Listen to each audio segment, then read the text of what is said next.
dear parents, parenting is a heroic act, and this statement has been proven time and again. I would like to commence this session with the words of historian Matthew L. Jacobson, who said, behind every child who believes in himself is a parent who believed first. Belief, discipline, confidence, and patience are the key factors that we as parents need to inculcate in ourselves towards our children for their holistic development.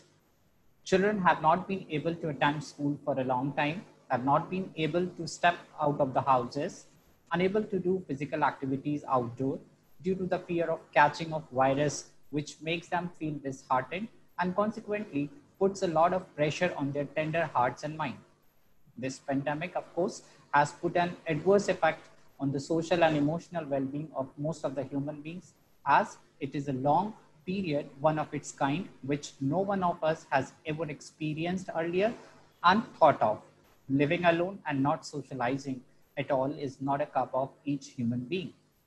Every now and then you must have heard children saying, Mummy, when this virus, Corona go away, when will I go to school? When will I meet my friends again?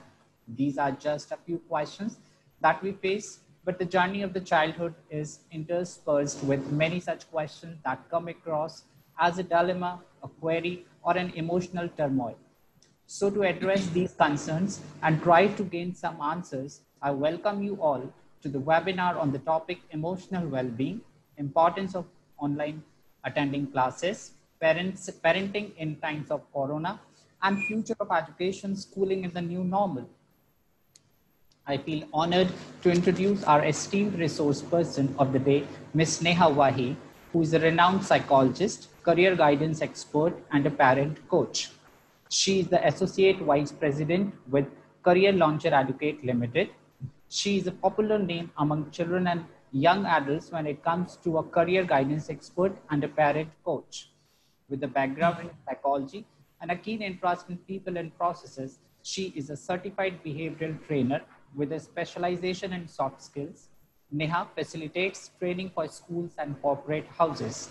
She is also a certified life coach from the International Coaching Federation USA. Known for her popular neuro-linguistic programs, she is certified by none other than the creator of NLP, Dr. Richard Bandler himself. Of her credit is also a certification as a cross-cultural etiquette consultant certified from Princeton. She loves to work with the youth and has taken more than 1,000 workshops across 700 plus prestigious schools and colleges pan-India. Of her credit also are 500 rich training hours with the corporate houses, schools, hospitals, NGOs, banks, and more. Madam, I welcome you wholeheartedly on behalf of the school and parents community. It is such a great pleasure to have you amongst us. Thank you so much, sir. I call upon our speaker of the day. I would like to call upon our Honorable Director, Madam, Mrs. Navita Chopra, who has a vast experience of 3 decades as an educationist. She has won International School Award from the British Council for creating global tie-ups and working on the projects of international dimensions. She has also given her contribution in the physics curriculum of class 11th and 12th, for which she received a letter of appreciation from Director Academics, CBSE. We welcome you, Madam. Over to you, ma'am. Thank you, Mr. Ronald. Parents, I'm feeling so happy today to be able to talk to you after such a long time. And thanks to this technology, at least we are able to connect, maybe virtually, but that's okay. That's okay.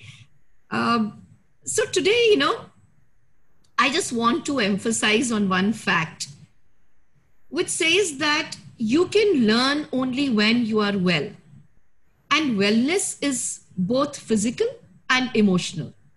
So for physical wellness, we have been doing a lot. The schools have been doing a lot. You at home are doing a lot with your kids for the physical fitness.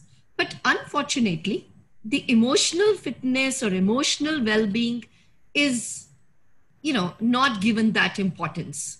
But in this time of COVID and lockdowns, I think the importance of emotional well-being is even more.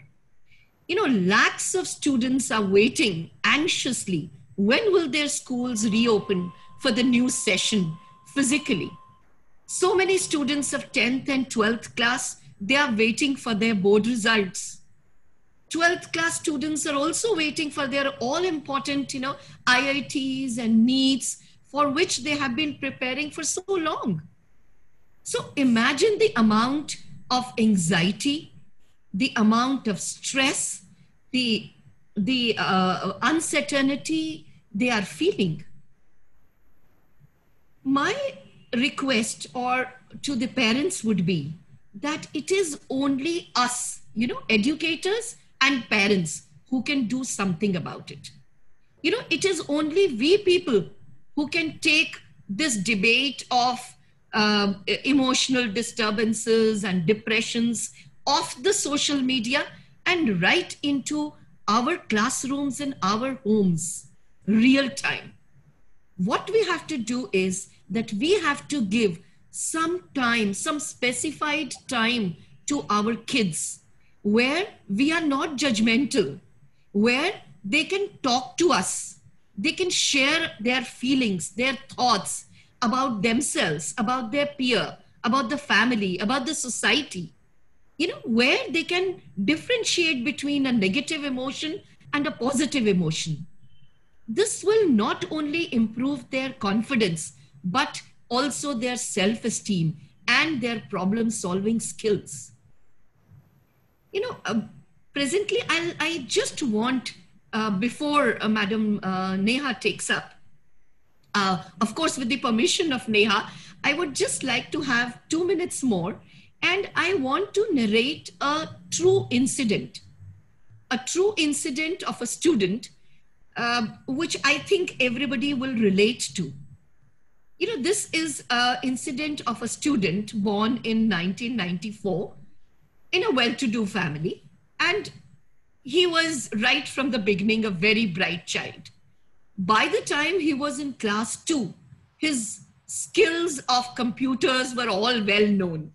And, he even did a computer course with a government organization, just in class 2 student.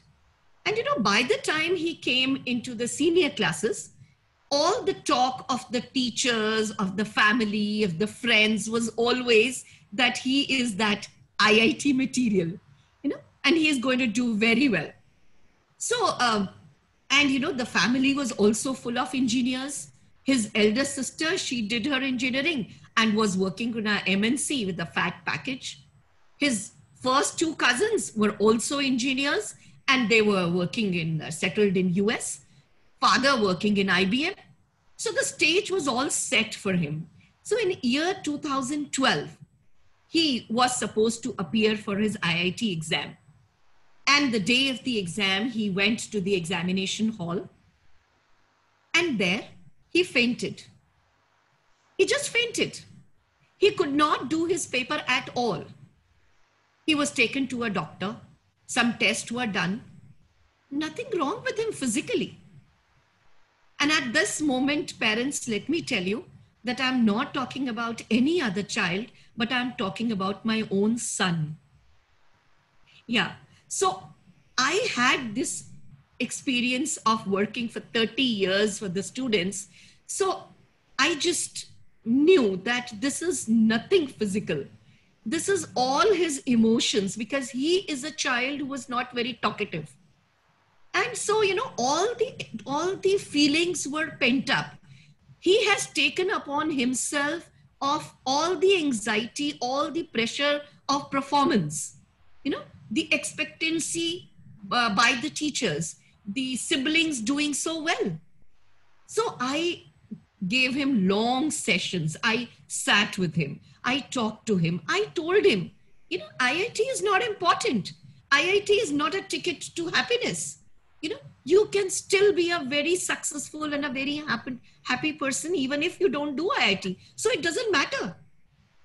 Fortunately, I was able to talk him out of it.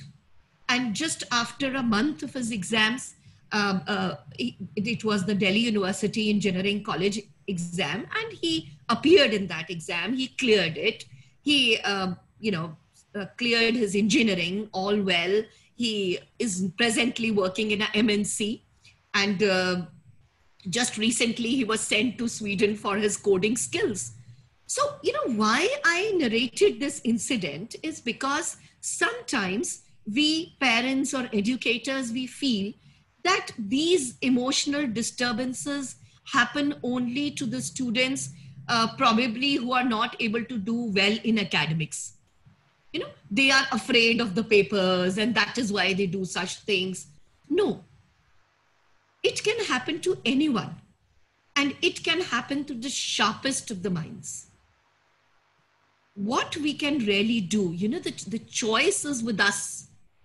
Either we can de-stress our students, we can talk to them, come out, they should be able to come out with their pent feelings. We should be able to prepare them for failures, just like we do it for successes. Or we are just going to wait for more Sushant Singhs to commit suicide in the society.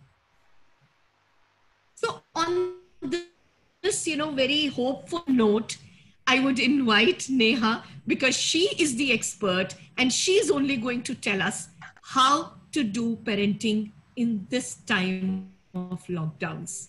Over to you, Neha. Thank you so much, ma'am. A very good evening to everybody. I hope I'm audible and visible both. Yes. Great. So parents, I have about good half an hour, 45. Ma'am, my voice is breaking. All right, ma'am, I will try once again. Is it better? Is it better now? This is better, madam. You are clear to me, maybe broken to madam. Yeah, I think it could be a network issue at the people's end. I think we are here on 5G, so shouldn't be a problem. Okay. All right. So parents, I have another half an hour, 45 minutes to interact with all of you, and I do not want to make it a monologue. I want it to be highly interactive because I would want to understand your concerns so that I can address them.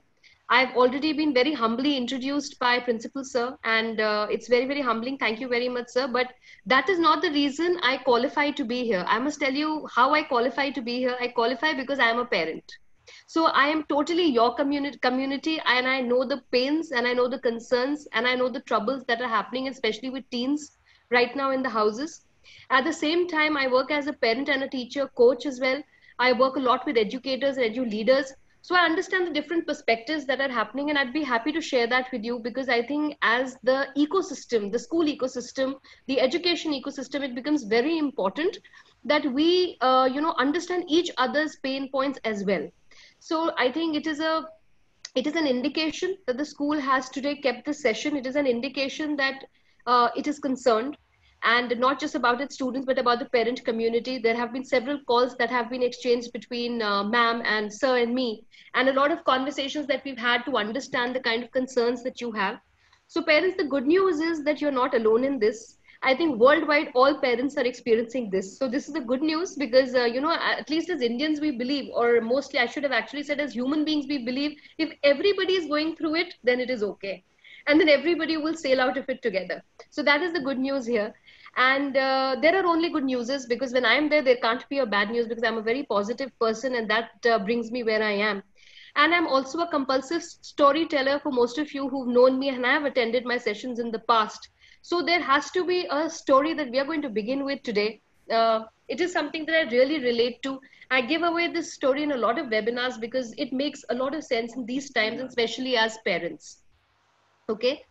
So you can please keep interacting with me, parents, through the windows. If you want to ask me anything through the chat boxes, keep writing into me. And I'm going to start the story for you. Okay. So this story is very interesting. It is about a poor farmer, and it is about God Almighty.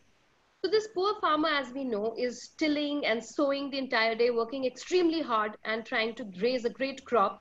But neither the weather is conducive, the climatic conditions are not conducive. When he wants too much rain, there is very little rain. When he wants too much sunlight, there is no sunlight. And no matter how much he toils, he can't bring in a great crop. So one day, extremely agitated and angry, he goes to God Almighty and he says, God, I've had enough. You have other things to do. I think you should transfer the power of the nature in my hands. Okay, because I am the farmer, I'm the one who's growing the crop. You have 100 other things to attend to. If you give me this work, I will, at least know how to utilize the elements of nature well, and I will raise a great crop. So God is in one of his naughty moods. He gives a nice naughty smile and he says, Amen, be granted. All right. So next morning, the farmer wakes up with this great new ability of the power of nature. And he snaps his fingers and he says, today I'm not in a mood to sow in sunlight. I'm going to sow seeds, and I'd really like a nice cloudy sky to be there. So there's a nice cloud laden sky. He goes and he sows his seeds. The next day he says, okay, my seeds are all in the soil. Now I need some good sunlight. So the next day there's bright sunlight. The third day he again snaps his fingers to some nice rain. And there is a lot of rain that happens and he's very happy with the rain. Next day he actually goes in and pulls out a seed to see, okay, has the water gone in 6 inches beneath the ground? No, it's still 4. Okay, bring on some more rain. And then there is some more rain. So he's really enjoying this power in his hands and he's raising a tremendous crop, and he sees that as time passes by, the crop is just getting better and better. The variety of the crop is beautiful and the way it is growing is lovely. His heart is very happy and he's thinking in his head every time, see, I told God that the power should have been in my hand. He was the one who was confused. I always knew this was my job. With this, it was almost time for the harvest. And one day he was sitting in his house and thinking that there is something very strange. Every time when the harvest is around, I have a lot of insects and I have a lot of birds which come to attack my crop, to eat away the crop. How come this time there are no birds, no insects? What's wrong? He feels there's something suspicious and he runs to his fields. When he runs to his fields, he starts pulling out, it's a crop of maize. So he starts pulling out the maize. He pulls out the first, then the second, then the fifth, then the 10th, then the 50th maize. And he realizes that while the maize is nice and big, there is no corn inside the maize. There are no seeds. He's wondering, what did he do wrong? He goes through the entire process again. He says, okay, it's rained enough and there's been enough sunlight and, I've done everything right. What is it that I haven't, done right? So he says, oh, all right. Now I know who has sabotaged my crop. So he goes back to God Almighty and he says, you jealous fellow, you've sabotaged my crop. Okay. You were so jealous that I was doing this better than you that you actually spoiled my crop. God looks at him and says, I thought you were enjoying it so much. I was looking at you and enjoying, I didn't have time to go and spoil your crop. So he says, then you tell me, what did I do wrong? I did all my steps right. God says, actually, there was just one little element of nature that I sent to you every time. You forgot to call that. You called for rain and you called for sunlight and you called for everything else, but you didn't call for that. So he said, what is that element? He says that element is the turbulent winds, the storms that I send you every time. Because when I send you these very harsh winds, your plants, they sway, they shake, they are threatened for survival.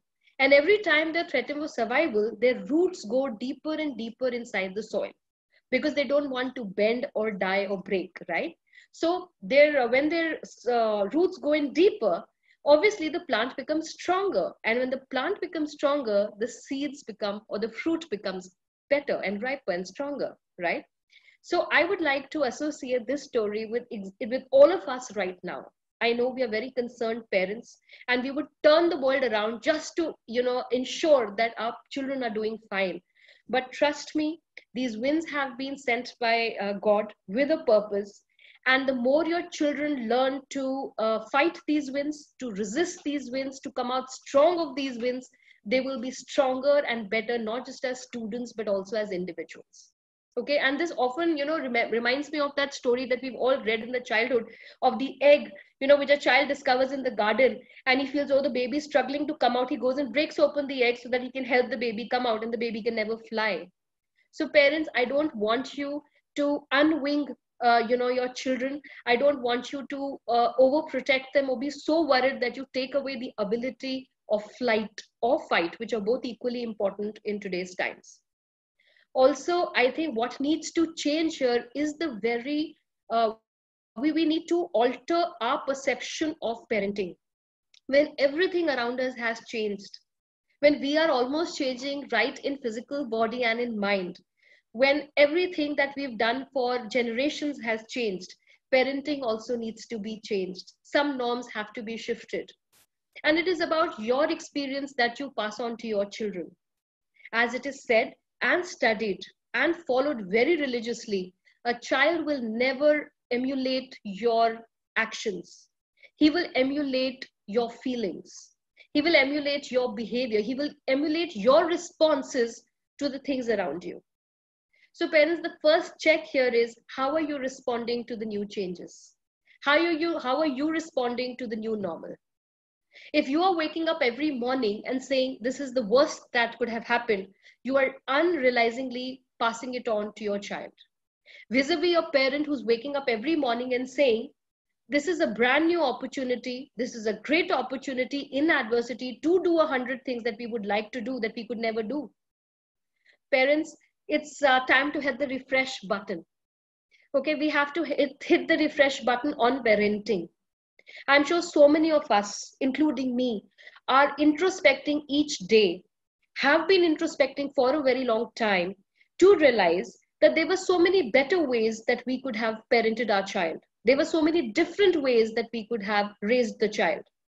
Though I'm using the words raised, but if I may ask you, don't we use the word raising for cattle?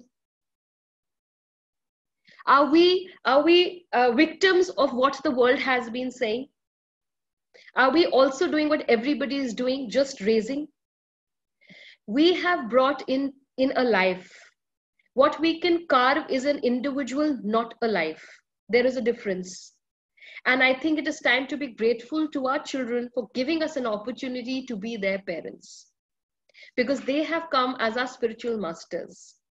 They have come to teach us the best lessons that anybody else could have taught us. Parents, please tell me on the chat window, do you agree that the more difficult the child has been, the bigger have been our spiritual experiences or our learning? Please, I'm waiting. I will take the session further when you reply. My question is, आपका बच्चा जितना ज़्यादा difficult है, क्या आपकी learning उतनी ज़्यादा better नहीं रही? Haven't we learned patience in a new way that we had never known, that never explored? Yes, I have messages coming in. Komal ma'am says agreed.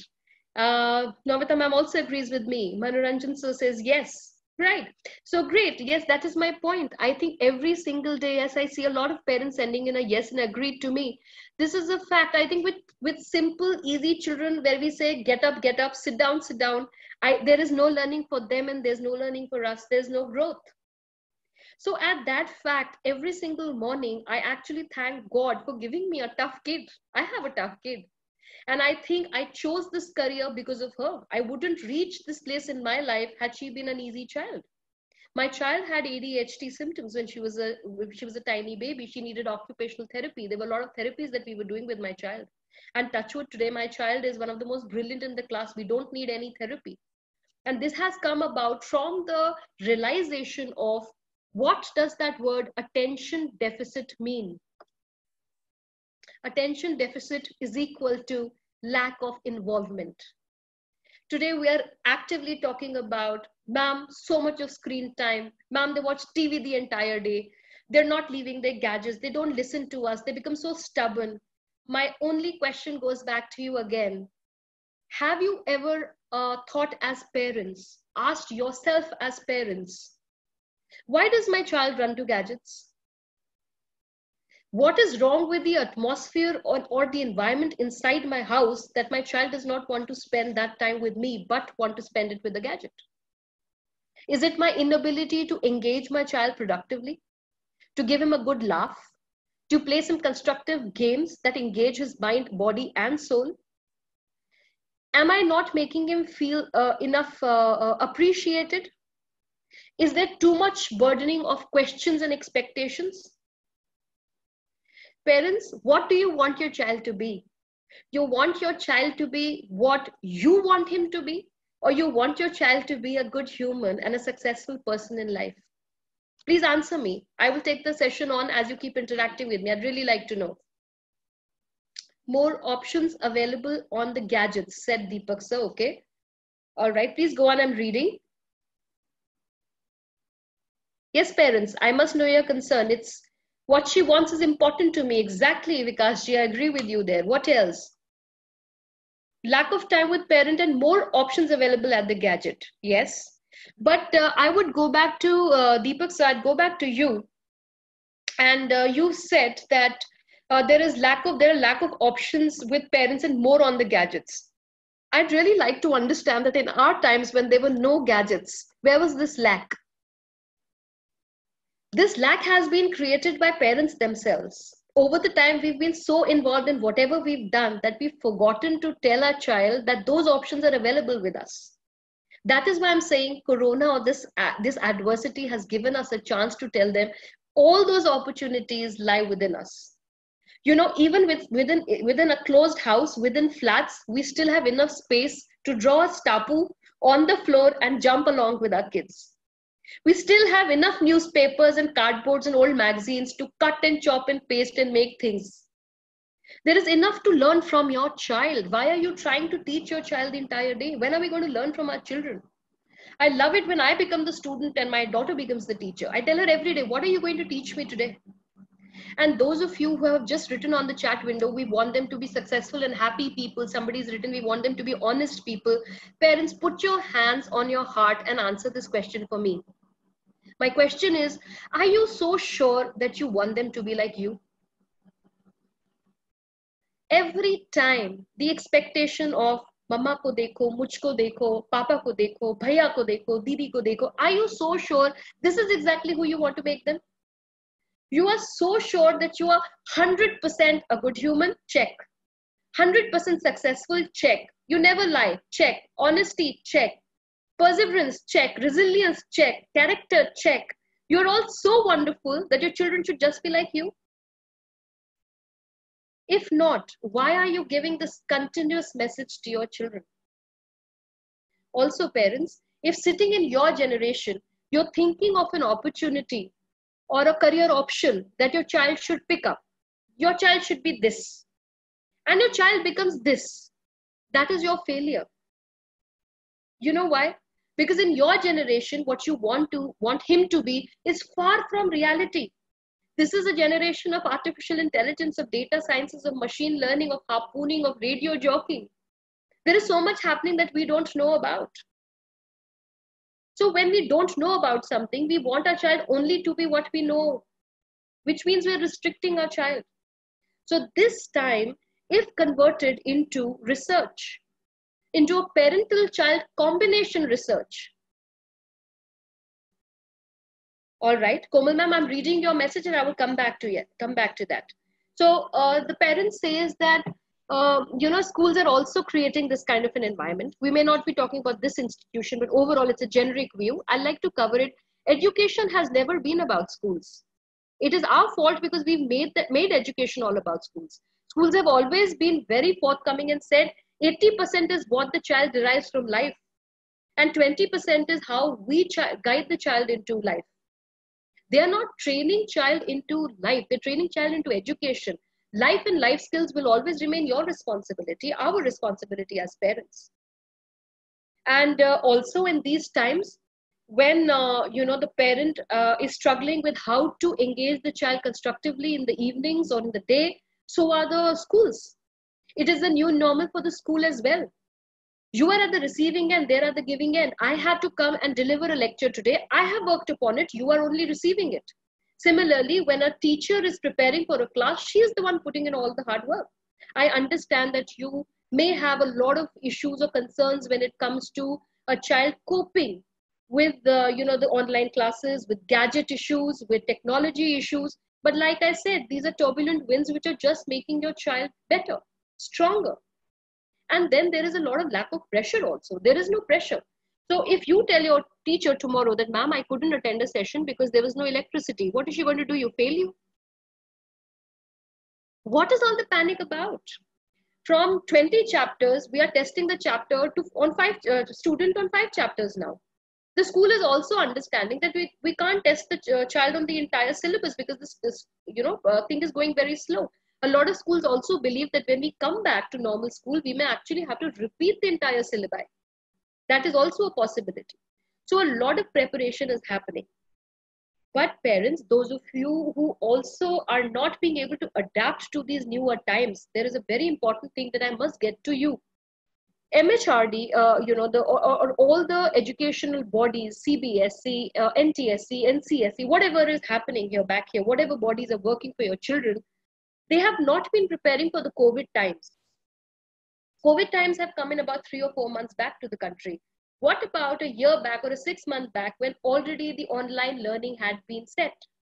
When there were so many different sites, when there were so many, tools and applications that were being provided to the child for online training, which means that somewhere the school authorities or the CBSE had already started planning online education as a part of your child's development. Corona or no corona, you may have actually had online education available as an option to you. Especially what about NIOS, National Institute of Open Schooling? So much of work is happening for those children who never go to school. Everybody has been studying online and they have been producing great results. So why are we so averse to online learning suddenly? Is it because it is new? So parents, there is a very good question that I would like to ask you all. Please keep using your chat boxes. I will go very slowly for you to understand. Suppose I tell you that today evening, post 8 o'clock, there is a party. And you can all go dance and enjoy your time and corona will not touch you. Would you all go and attend that party? Yes or no? Please tell me on the chat. Sure.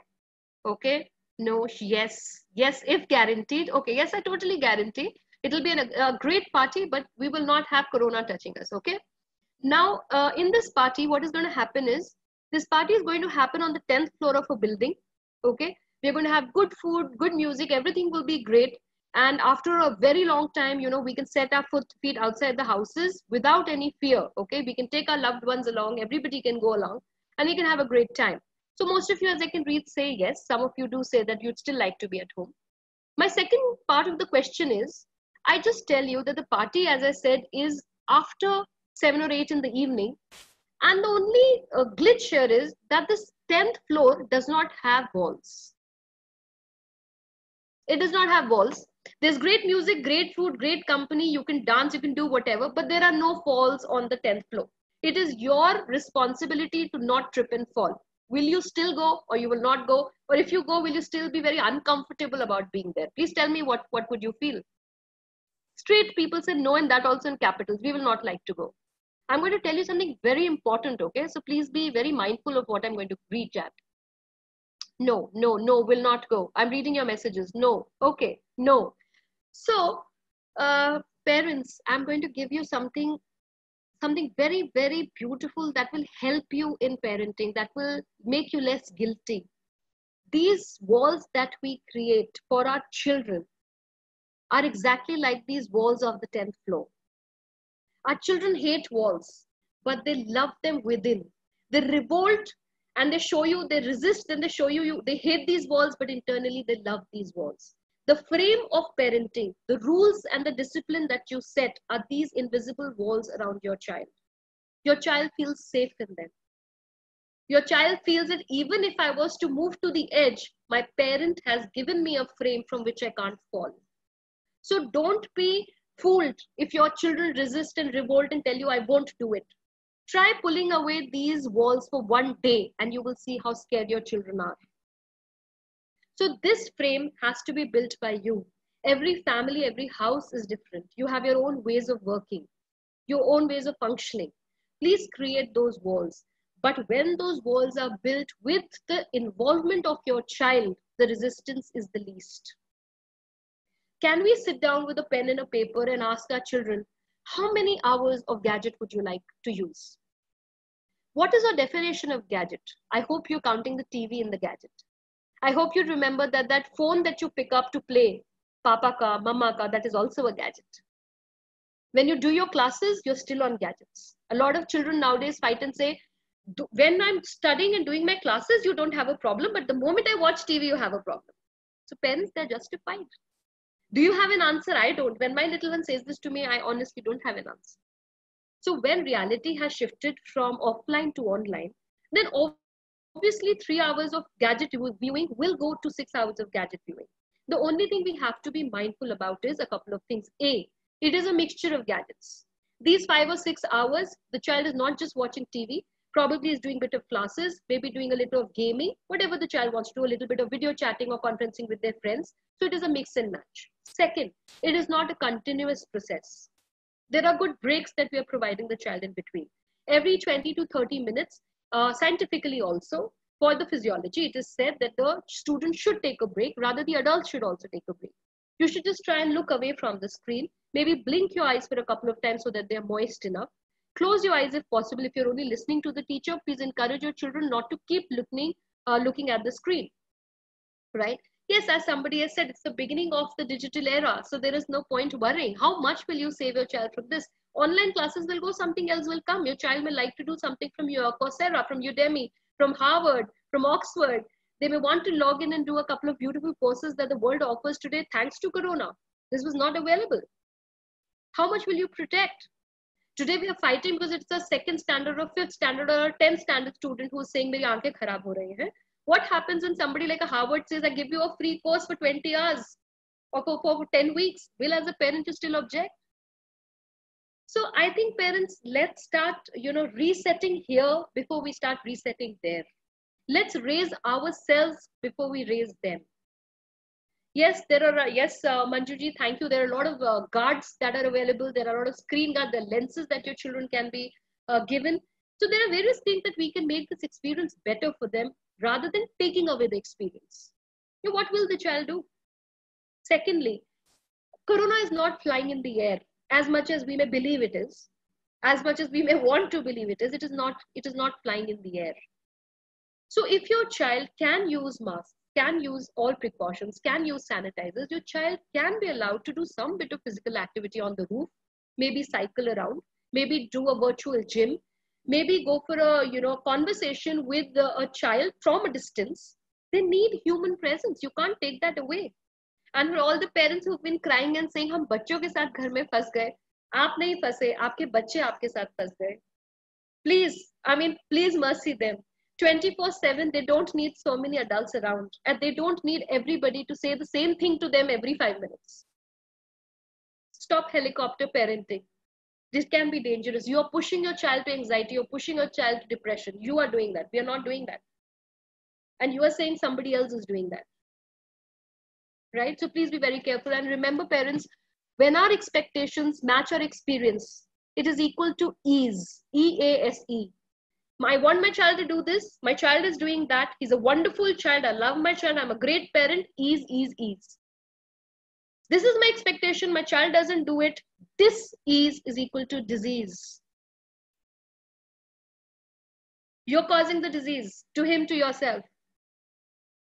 Okay, please relook at your own expectations. You will watch only 3 hours of TV. You saw 3.5 hours of TV. Dis-ease in my head, in my mind, disease in my body. Nobody dies with 30 extra minutes of TV. Please show me where they have.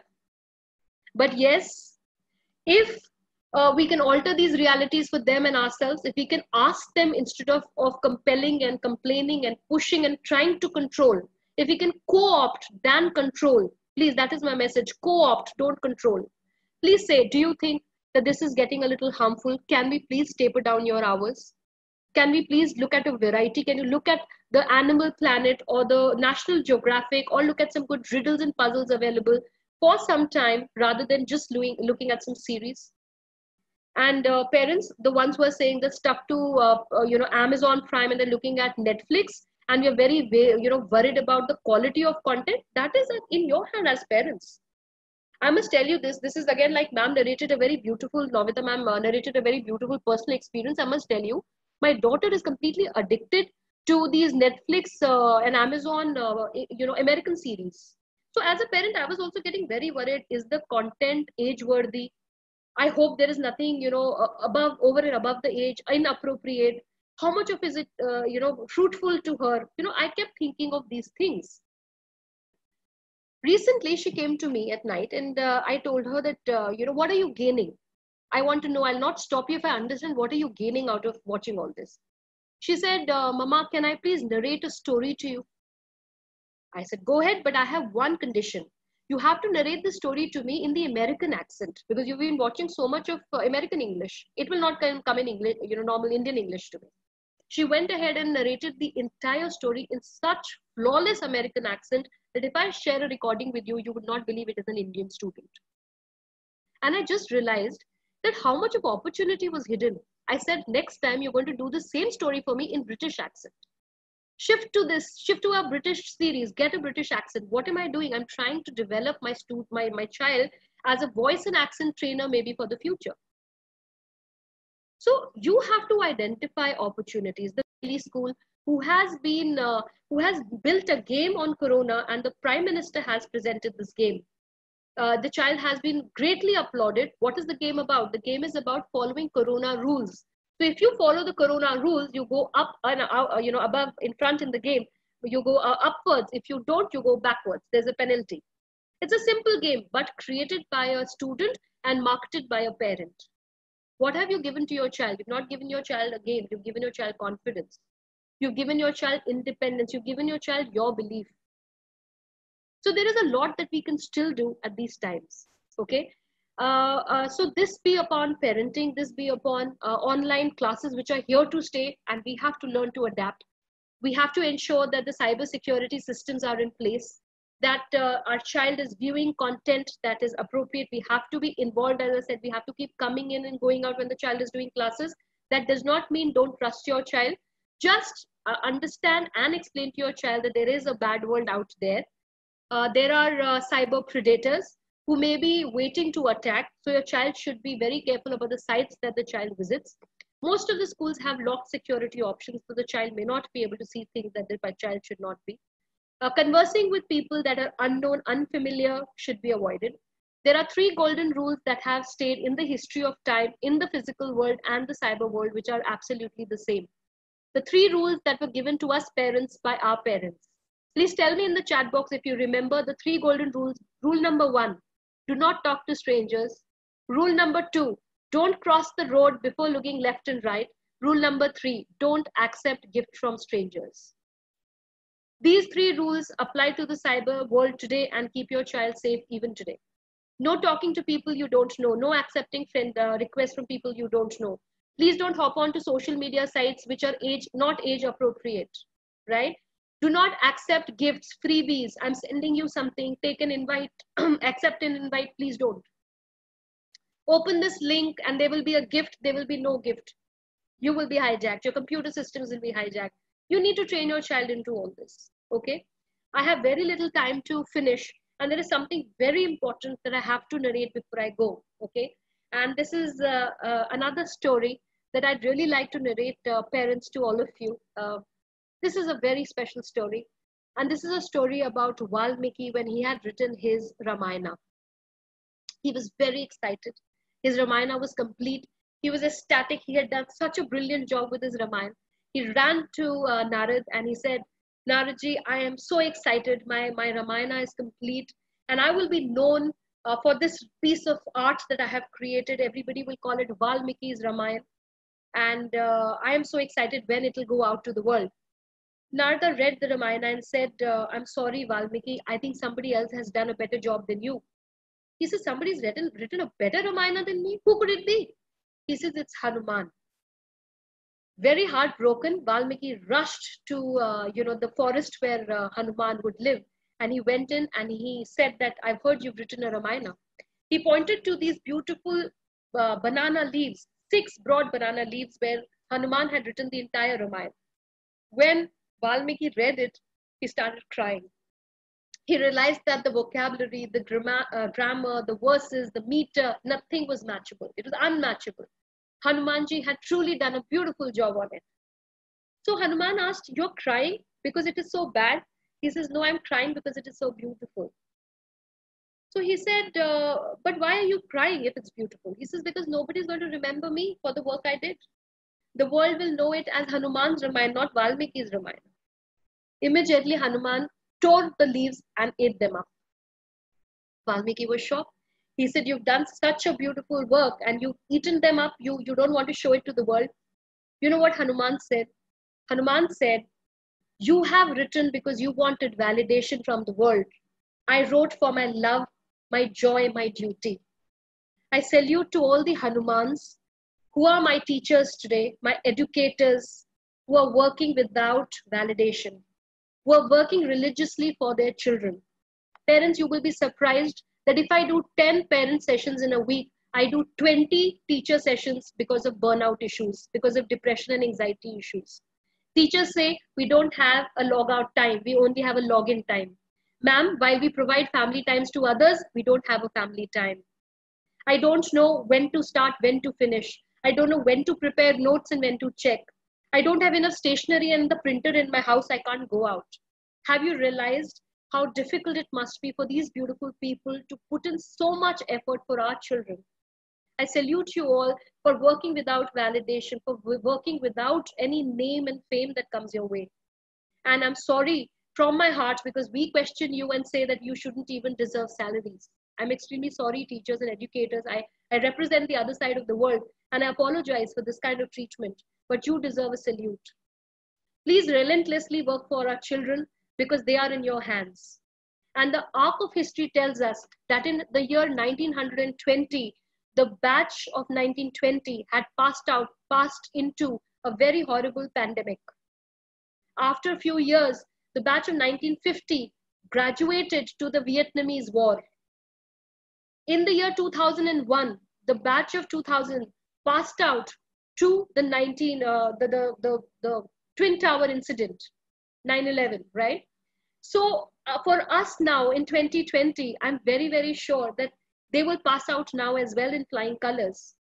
You as educators, we as parents will not be known for what we changed, but will be known for what we contributed, how we contributed, how we adapted to these times. So I think the ownership and responsibility comes back to all of us as one community. And I would really want us to work very hard and understand that the ownership of teaching our children is as much as in our hands as in the hands of the school. And at the same time, remember, your kitchen is the best chemistry lab. Yeah. Your drawing room has the best ratio, proportion, dimensions, and measurements that can be available. Yes. Your ACs, the big gadgets, right from the ACs to the small gadgets like a stapler, are talking about physics put together. Okay. The beautiful, prayers that we or the shlokas that we chant are talking about language. Television is talking about a great different, way of learning and enabling our students to learn better languages. When we sit down and narrate our stories, we're talking about history. We are covering all subjects very well back at home. We're just not mindful. So let live, and please don't forget to live yourselves, parents. We need you right now to better this world.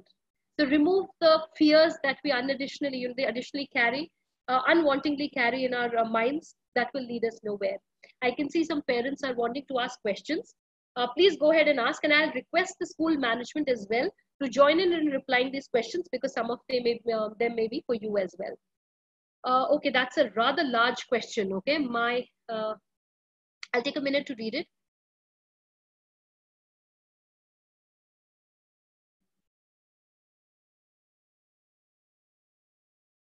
Okay. Manoranjan ji, you've been saying that your child is in class 1, has been looking at TV most of the times, but the thing is that don't know whether he's memorizing, but he's repeating things. All right. No, there is nothing to worry. Your children build a world in their heads at this age, which is completely normal. It is beautiful. He's actually collating information and then building things in his head. You should encourage him to speak those things out. They should not remain inside his head. Please ask him what he's experiencing, what is going on in his head. Is he building a story? What is the story? Who are the characters of the story? Are you as parents a part of the story? Is he the hero of that story? These are some good questions to ask. Ask your child, will you like to draw that story on a piece of paper? And please, as you have said, your child is looking at TV most of the times. Please shift that experience from most to sometime. Then these things will, as it is, be taken care of. Is there something like pre-teen stages? Nibhaji, I think yes, that is one bracket that has been highly ignored. We've only looked at the adolescent and then the adult, or we've just focused at the teen, and there are very little portions in growing up that we are missing out. Every year that our child is growing, there are new experiences. So obviously there is a stage. which needs that kind of concentration, which needs that kind of attention and that kind of treatment. So one parenting trick to give you before I leave, which is very important. There are so many questions, that come to us in the day and we think, is it right? What should be our response? How should we handle this? Please sail back to your age of 15, 13, 12, 10, 9. Please step back into being children again. You will have your answers. Please remember and ask yourself, how would I like to be treated at that situation with my parent? You will have the answers. Okay. So just don't forget to switch roles and, don different hats. You will have most of the answers. We were so obedient, but nowadays children are not even ready to listen to their parents. How should we handle this? Deepa ji, if we are obedient parents, they will be obedient children. The problem is we are fighting for control. I don't know why we want to control. Why do we want to control? We are not bosses. We are parents. There is a difference. So every time we communicate, and I said co-opt, they will listen to you. But every time they're told, and yes, parents, if you want your children to take advice on everything, then your child will get into a habit of taking advice all his life. अगर आपकी सुनेंगे तो जो सड़क पे जा रहा है उसकी भी सुनेंगे, क्योंकि आपने उसको सिखाया है एडवाइस लीजिए फिर ही काम करिए, गलती करने दीजिए, आप है ना, you are there to give that wall, remember, let that wall be around them, but please let them fall and let them learn, okay? But isn't it harmful using gadgets for a long time? Yes, Sandeep ji, it is harmful, but only if you're not mindful when we are using them. When we are mindful, when we're taking enough breaks, maybe keep some nice Ayurvedic or homeopathic drops in the house which don't have any, bad effect on your eyes, or maybe even gulab jal. Please refresh your child's eyes, give them, enough breaks, play and create those opportunities so your child doesn't have to go to gadgets too many times. Okay, Neha ji says, I provide everything what my child wants. If I expect anything from my child, first I implement those things on myself first. But still, my child is not focused towards the study and his belongings. Ma'am, what is the age of your child, please? Neha ma'am, this question is for you. I'd like to know the age of your child. 8. Don't worry, we still have a long time. Ma'am, I would like you to observe, does your child have life skills and does not use them because you are doing those things for your child, or does your child does not have life skills at all? If your child has life skill and is not using it, it is less alarming. But if he doesn't have life skill, is where we need to create them. Okay. My child is in 10th. She has been using laptop so much, and whenever we ask her about what she's doing, she gets irritated what to do. Sarita ji, I want you to check your tone in that case. If your tone is very questioning and it lacks trust, your child will get irritated. Your child reads your intention very clearly. We parents think we're very smart beings. Unfortunately, they are smarter beings. They know what is going on in our heads, and they read our intention and our tone very beautifully. So if this is questioning, you will get irritated. Be a part of them. Please be a part of what they're doing. Irritation will be lesser. Secondly, what else do they do? Somewhere we will also have to accept that this is the only outlet a student has right now to study or to socialize. And 10th is a big age. The child is growing up. So we will have to give that kind of freedom as well. Okay, Vipulji says, but only one thing, she's getting a little stubborn. She doesn't want to sit. Yes. Vipulji, the day your daughter does not want to sit for classes and she gets stubborn, please don't put her in classes. I am taking the risk of saying this in front of the management. But I'm trying to say that one day versus 1 month is worse. Yes, one day she's just in class 1, you can do it with her later. Don't force her. One day क्यों 2-3 दिन break लेने की जरूरत लगती है आपको दे दीजिए, ठीक है? And don't sit with a rule or a scale in your hand and saying कि तुम इसको सामने बैठ के attend करोगे. Please understand, first standard was always about feeling and tasting and touching and feeling. Unfortunately, right now it is only about seeing. So the child will get irritated, okay? So please show empathy is what I like to say. I started lying a lot even on my explanation. He has not stopped lying and he is 11 years of age. I have missed the parent's name. A child will lie only and only when the child feels the need to lie. Please go back to yourself. When are those instances when you lie? When you feel such बोलना झूठ बोलने से ज़्यादा खराब है. Are you giving your child an environment where he feels scared to tell the truth? If he is feeling scared, then please re-alter or change the environment of the house and make it more comfortable. How is it possible that the LKG student takes a full-time class? Preeti ji, this has been a frame that has been created for many students. Some students sit through the entire class, some don't. For a parent to sit through the class and understand what is happening becomes more important than the child, so that it can be given to the child as a download at some point of the day. Please don't take it as a mandate, as a rule that destroys the peace of the house. Please attend it enough to understand what is happening, to let your child have some fun and move out of the situation. Okay? Anger. Is very angry sometimes, very polite. He's afraid at night. Okay. So, ma'am, these are a lot of concerns which can't be, spoken like this on a webinar one-to-one. You can connect with me. My team is online. Himani, if you could please drop my email ID and number. Please feel free to connect with me over a one-to-one session. I could even route you to some child psychologists if need be, because these are very long sessions where I need to understand your family, the background, the history, the child's history. I may even need to speak to the child. So answering like this may actually be very dangerous to you, because I may give you very superficial information to as much as I can read. Yes, so my team has shared the email ID and the number. You can please take that down and connect with me later. So with this, I will call it an evening and hand over this back to the management to say the last word. And parents, I'd really love to answer these questions, but I've promised a half an hour slot, which has actually been elongated. So I'm going to call it a closure, and we'll pass it on to Principal Sir and Navita ma'am. Thank you. Thank you. Thank you. Thank you so much, Neha. Thank you. It was a wonderful session. I think most of the concern of the parents was answered beautifully. And, nothing can be understood more than with a story, which everybody can relate to.